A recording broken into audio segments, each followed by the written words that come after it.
Assalamu alaikum wa rahmatullah wa barakatuh. Chers amis, compatriotes, comme vous le savez, la Coupe du Monde vient de démarrer en trombe, dans une ambiance très festive et colorée. Les deux premiers matchs se sont déroulés sans surprise. Les favoris n'ont pas fait de détails en venant à bout de leurs adversaires respectifs sans pour autant forcer. L'Arabie Saoudite et la Tunisie ont montré la voie aux supposés moins forts. Un bel exemple de dévouement. Puisqu'en football, il se passe toujours des choses que personne ne peut expliquer. Parce que simplement, le football n'est pas compliqué, comme j'ai l'habitude de le dire, mais il est très complexe. Ce qui est sûr, c'est qu'il faut toujours avoir l'état d'esprit conquérant, ne rien lâcher, courir plus vite que l'adversaire, sauter plus haut que l'adversaire, gagner les duels, mais aussi être résilient à la souffrance et la fatigue. Notre équipe nationale, notre cher Sénégal, n'a pas malheureusement dérogé à cette règle en se pliant les armes à la main devant une redoutable machine offensive hollandaise, sous la houlette d'un joueur, le numéro 21. Je pense qu'il s'appelle De Jong. Je pense que j'ai bien prononcé. Ce joueur était ce jour-là au sommet de son art. L'équipe du Sénégal, privée de son maître à jouer, Super Sadio, a dès l'entame levé la tête, regardé les Hollandais les yeux dans les yeux, leur a porté la dragée haute et les a contraints même par moments à douter et reculer. J'étais trop fier. La première mi-temps a été âprement disputée sur une intensité infernale, mais aussi soutenue. Les empoignades au milieu de terrain furent très âpres. Et Kouyaté, le vrai lion, Kouyaté, le capitaine courage, Kouyaté, sortit la grande artillerie physique, athlétique et mentale. Il a ratissé et nettoyé le milieu à maître absolu. Quel bon match de capitaine Kouyaté. Bravo petit. Sa sortie a beaucoup pesé négativement, puisque remplacé par un joueur qui n'a ni les mêmes aptitudes physiques et athlétiques que lui, ni même le même profil. Le Sénégal, compact et organisé, a véritablement maîtrisé son sujet pendant 80 minutes, 80 bonnes minutes, 80 minutes de haute facture. Mais malheureusement, on a craqué à la fin en encaissant ce but assassin sur balle arrêtée. Apparemment, on n'a pas réglé la problématique des balles arrêtées qui nous avaient éliminés lors du dernier mondial. On est toujours faible sur ce registre. Dans des tournois de ce genre, les balles arrêtées font toujours la différence. Mais nos chances restent intactes puisque nous avons notre carte en main. Nous sommes potentiellement plus outillés que nos deux prochains adversaires. Vu le grand match, le match héroïque qu'on a livré, le Sénégal était plutôt séduisant. Je persiste et je signe que le Sénégal est un réel prétendant du titre. Il faut toujours y croire et beaucoup apprendre de cette défaite. J'encourage le Sénégal. On a perdu juste une bataille et pas la guerre. Merci de votre attention. asalaamaaleykum wa rahmatullah wa barakaatu yéen sumay mbokk yi waa Sénégal ñi nga xam ni dañu bëgg football seen xarit Abdoulaye Diaw Yuhibullah mooy ñëw pour wax ak yéen waxtaan ak yéen si li xew si àdduna bi actuellement muy mondial bi nga xam ni commencé na nag comme ni ngeen ko xamee mu commencé nag sur les vraiment mu commencé bu am solo ñu am si jàngat ni ñaar ñu njëkk a joué dañu joué ñaari match yi njëkk a joué ñun njëkk a joué amul benn surprise parce que simplement ñi ñu xalaatoon ni ñoo mën rek ñoom ñoo gagné waaye nag Arabie Saoudite bi mu ñëwee mook Tunisie dañu wane njàmbaarte kenn ki gagné matcham contre l'Argentine avec brio keneen ki def match nul bu am solo muy Tunisie parce que football am na loo xam ne day xew ci football mais kenn mënul muus ba expliquer li tax mu xew yàlla rek a xam parce que football dafa complexe dafa jaxasoo football dafa garaaw mais li wóor ba wóor mooy boo xasee ba dugg ci terrain da nga war a am xel mi dafa war a nekk xelu xeexkat lii laa bëgg dama koy jëli dara mën mu ko très jël bal bi su nekkee fële bu ma demee di ko xeex ak l'adversaire du ma mës a xalaat ni man dinaa perte bal bi même su ma waa ji gën a jege bal bi loolu mooy esprit conquérant parce que soo ma dàqee football mais doo ma dàq xeex suñu àndee di daw doo ma jiitu bu ñu tëbandoo non damay tëb gën la tëb plus haut que toi mais aussi bu fekkee ni vraiment da ngeen di dem di xeex bal mais da ngay def tout ba nga xam ni mais waa ji du jël sa bal parce que nag football honneur la xam nga dafa ñaaw nit ku nekk war nga bañ loolu nga ànd ak say moroom mbir mi di yàqoo si yow tout le temps ngay perte bal bi tout le temps loolu nit war na koo rus kon nag da ngay xeex waaw mais aussi il faut nga ñeme coono aussi il faut nga ñeme coono du su ma sonnee rek damay bàyyi non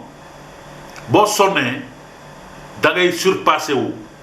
il faut refuser la fatalité du sam dama sonn rek mais le cerveau peut résoudre tout ça waaw parce que le cerveau soo surpassé woo rek non dalay dope le cerveau fa garaaw de le cerveau donc coono ak souffrance non warul la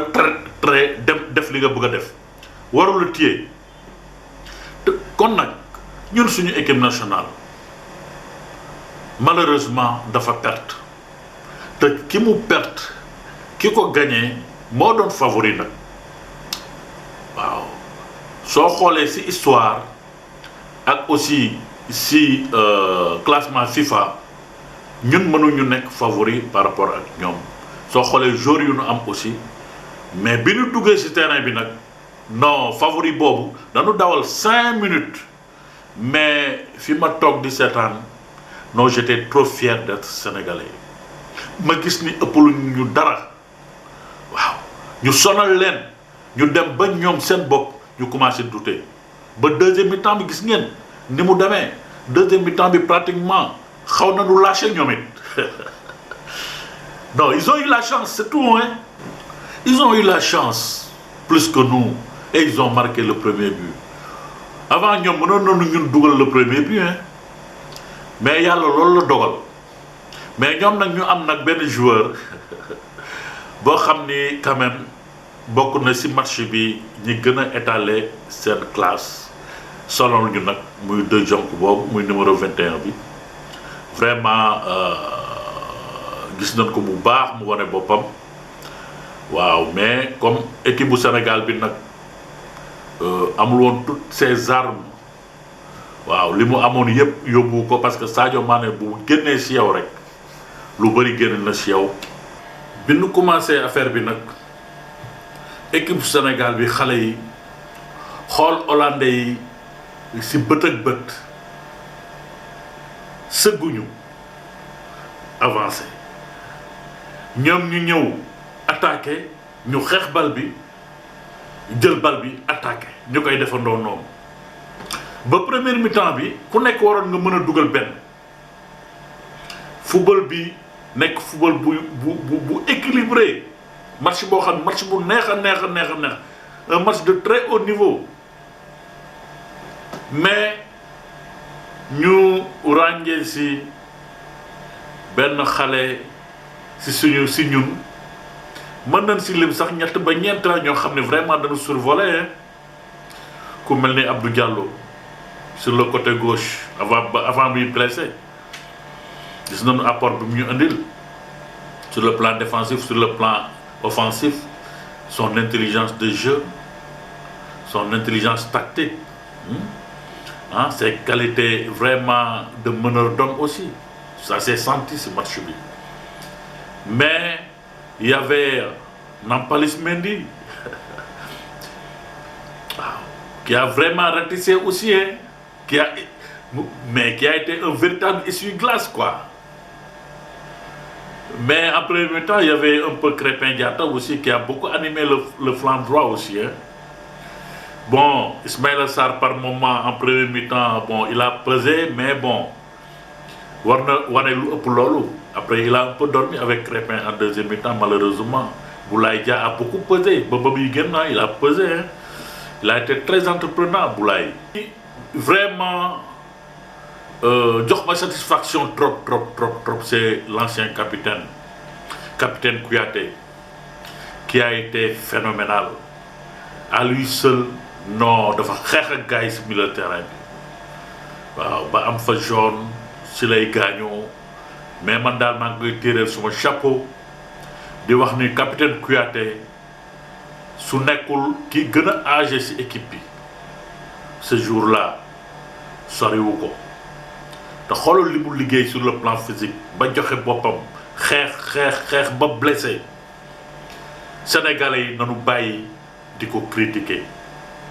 waaw capitaine Kouyaté wane na boppam toujours mu wane boppam di xeex toujours mi ngi xeex malgré critiques yi muy essuyer mais c'est le moment maintenant de le lâcher un peu parce que nag match bi wane na ni non dañ ko war a sargal d'ailleurs bi mu génnee si le problème commencé am il faut le dire si le véritablement ñu dugal beneen joueur boo xam ne qui est pétri de qualité mais il n'a pas les mêmes aptitudes physiques et amul même qualité c'est-à-dire il fallait mettre au moins quelqu'un ku mën a xeex ku gaaw ku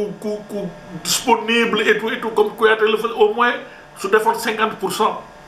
Mais malheureusement il n'a pas été remplacé il faut le dire looloo tax après bon ñoom xawoon nañu tiit quoi xawoon nañu kii mais après bon ils se sont ressaisis et puis il faut nit ñi bàyyi xel ci benn affaire aussi quoi les balles arrêtées ñun dañ ci xaw a faible na que ça soit balles arrêtées les balles aériennes offensives ak défensives yëpp dañ ci xaw a faible quoi depuis ay ñoom kara yooyu nekkatuñu fi Kara Mbodj mais ñun dañ ci faible gars yi dafa mel ni bàyyiwuñ ci xel te championnat yu mel nii tournoi yu mel nii nag loolu mooy décider du sort des matchs aussi quand c'est serré c'est les balles arrêtées ñun nag soo xoolee bu baax balles arrêtées yëpp da doon traversé gars yi di mbëkk quoi mënoon nañ ci jël but depuis dès la première mi-temps te loolu man am nañu ay xale yoo xam ni bon sur ce plan là il excelle aussi am na ñoo xam ne jëluñu ren mais ñooñu sur le plan sur les balles aériennes ñooñu bon ku mel ni Ablaye Seck Pape Djibril Diaw mais ñooñu il faut que nag ñu xool nu ñuy xoolee pour mën a équilibrer l'équipe là di xool pour mu am complémentarité foofu rek laa tiit si mondial bi quoi sur les balles arrêtées quoi mais li des yëpp tiituma quoi xam naa ni bon on a nos chances hein il faut aller saisir ça te ñu xam ni on a juste perdu dañu perte xare bi dañu perte xeex bi rek la ñu perte mais des na xare bi te am nañu gànnaay yu mën a tax xare bu metti xare bu mag bi ñu gañe ko bu kenn commencé di am xel ñaar c'est pas le moment tey jii am nañu lu mën a jëli coupe du monde bi xale yi wane nañ ko nag waaw parce que Hollande bi dootul amati match bu méttee nii si mondial bi dootu ko amati ñoom xam nañ ko sax kon nag nañ leen ñaanaat rek yàlla may ñu chance cette fois-ci yàlla daf may ñu chance mais léegi nanu ñaan yàlla may ñu chance léegi waaw maa ngi leen di sant bu baax di leen gërëm di vraiment di encore souhaiter ñaanal suñu équipe nationale bi yàlla jox leen chance ba ñu andi coupe du monde bi c'est possible di ñaan nag yàlla ñu boole xol yi mais di ñaan aussi staff technique bi staff administratif beeg yooyu yëpp ci choix des hommes nag si les classements yooyu ñu jaar yoon rek faut mettre les meilleurs les plus compétitifs boo ko defee di nga yokk sa chance soo ko deful da ngay wàññi sa chance bi dafa am solo